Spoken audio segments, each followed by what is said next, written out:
आज के वीडियो में हम बात करेंगे forces and laws of motion. तो इसमें पहले हम बात करेंगे फोर्सेस की।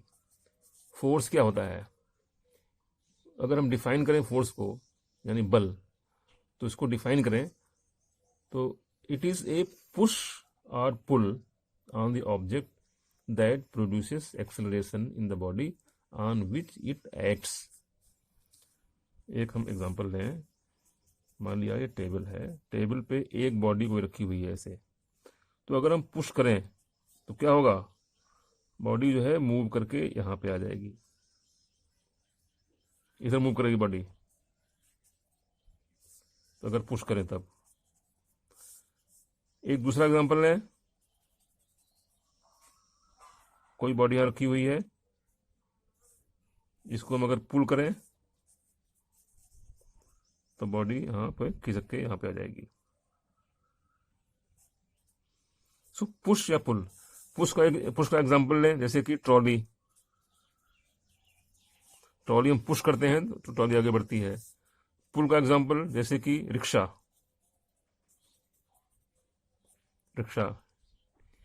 तो ये रहा फोर्स की डेफिनेशन, इट इज पुश और पुल। अब इसकी जो यूनिट है उसको बोलते हैं, एसआई यूनिट में बोलते हैं न्यूटन। न्यूटन इसकी यूनिट है। 5 न्यूटन, 10 न्यूटन, इस तरह से न्यूटन। अब हम ये बात करते हैं, ये तो हमने बात किया फोर्स के बारे में। फोर्स क्या होता है?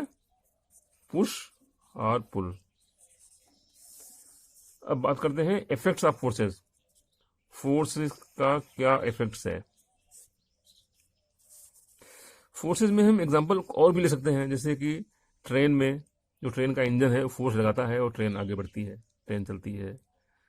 या साइकिल में, साइकिल चलाते हैं, पैडल से हम फोर्स लगाते हैं तो साइकिल आगे बढ़ती है।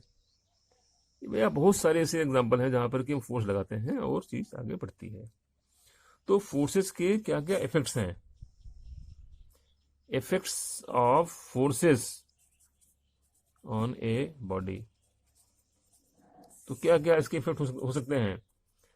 पहला इफेक्ट क्या हो सकता है? It can change the speed of the body. अगर साइकिल चल रही है, उसमें और फोर्स लगाया, पेडल मारा, तो उसकी स्पीड बढ़ जाएगी। या साइकिल चल रही है, उसमें हमने ब्रेक मारा, ब्रेक मारना मीन्स फोर्स लगाना, तो उसकी स्पीड कम हो जाएगी। यानी उसका जो फोर्स का जो पहला इफेक्ट है, it can change the speed of a body. और इसका जो दूसरा क्या इफेक्ट है? It can change the direction of motion of a body.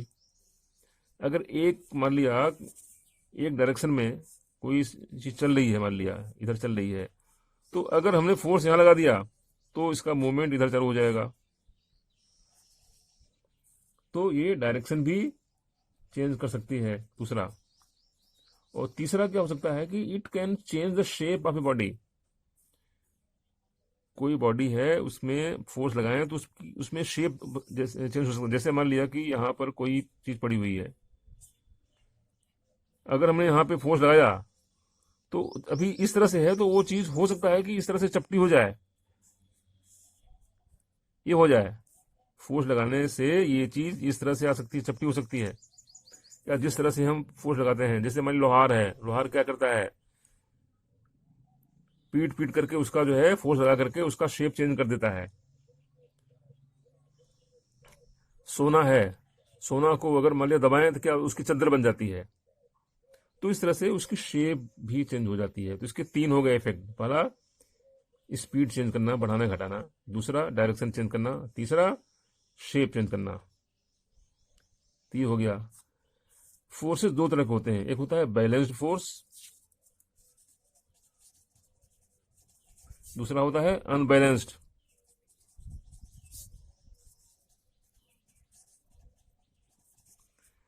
Unbalanced force. Balance force का मतलब है कि जैसे वैसे forces are said to be balanced forces if they nullify one another and their resultant force is 0। जैसे मान लिया कि एक रस्साकसी का खेल है, टग ऑफ वार।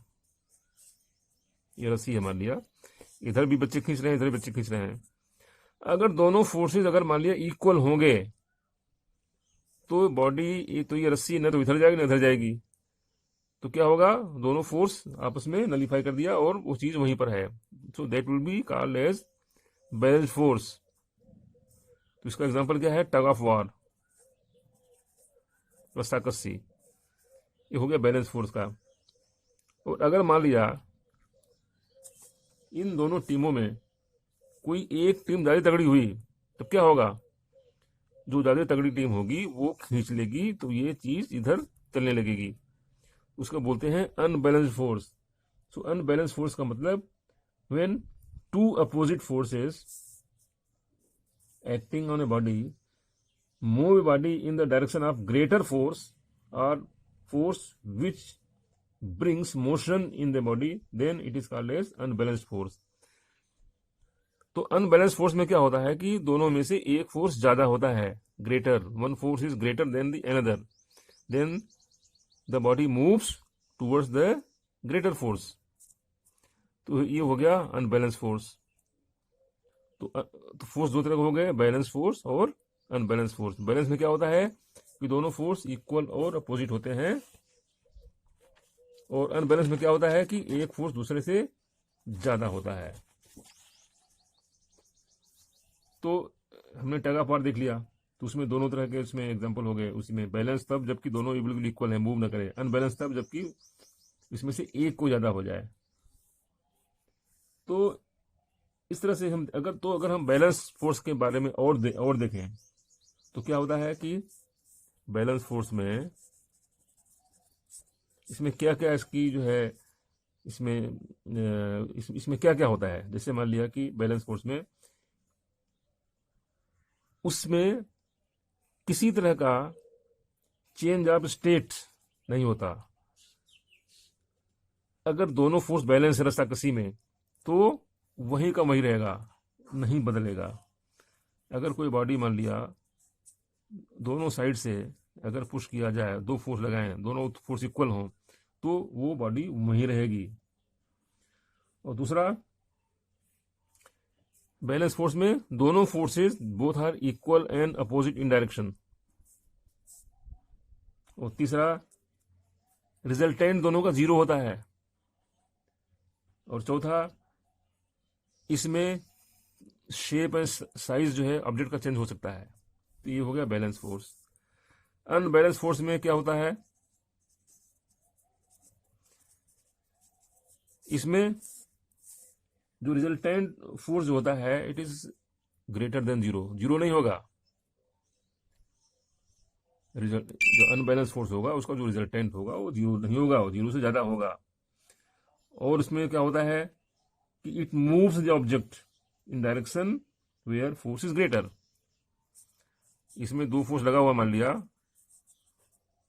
तो ये बॉडी मूव करेगी किधर, जहां पर की फोर्स ज्यादा है। और it can change the speed and position of the object. अगर अनबैलेंस फोर्स है तभी वो चीज मूव करेगी, उसकी पोजीशन चेंज होगी, वो चीज अपने स्थान से चलेगी। सो ये रहा बैलेंस और अनबैलेंस फोर्स। तो भी हमने बात किया कि फोर्स क्या होता है, इट इज पुश और पुल। उसके एग्जांपल, उसके इफेक्ट क्या होते हैं फोर्सेस के। इसके तीन इफेक्ट होते हैं। पहला, it can change the speed of the body, it can change the direction of the body, और third, it can change the shape of the body. फिर हमने देखा कि फोर्स होते हैं balanced force and unbalanced force. ये रहा force के बारे में। अब आगे हम कुछ और टॉपिक्स पे हम बात करेंगे। Thank you.